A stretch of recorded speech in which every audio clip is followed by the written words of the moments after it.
La première mention de la vallée du Locle remonte au Moyen Âge. Cette période est marquée par une multitude de seigneuries, de chevaliers de serre et une église particulièrement puissante.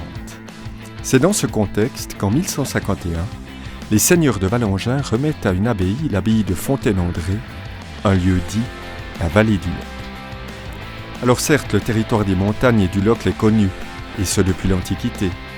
Les légions romaines l'ont traversé. On y a d'autre part retrouvé une dent de mammouth provenant de la préhistoire, dent d'ailleurs exposée actuellement au musée du Laténium. Néanmoins, au XIIe siècle, des personnes décident de venir habiter dans les montagnes châteloises et en particulier au Locle. Alors pourquoi ? Parce qu'il y a de l'eau. D'ailleurs, le mot Locle vient de l'asculus qui signifie le petit lac. L'eau est source de vie, source d'énergie. Pensons aux moulins qui couvriront la région. D'autre part, le réchauffement climatique, certes moins important et rapide que celui que nous connaissons, mais le réchauffement climatique, les faibles rendements agricoles, l'augmentation de la population vont générer au XIIe siècle un grand processus de colonisation à travers l'Europe.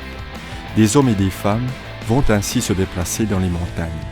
L'Église n'étant jamais très loin à cette époque, les seigneurs vont notamment s'appuyer sur les ordres monastiques, c'est-à-dire des moines, pour réaliser cette tâche de colonisation dans une région préservée et couverte de forêts. Vous l'aurez compris, le moment est venu pour les moines blancs de l'abbaye de Fontaine-André de débuter leurs grands travaux de défrichement.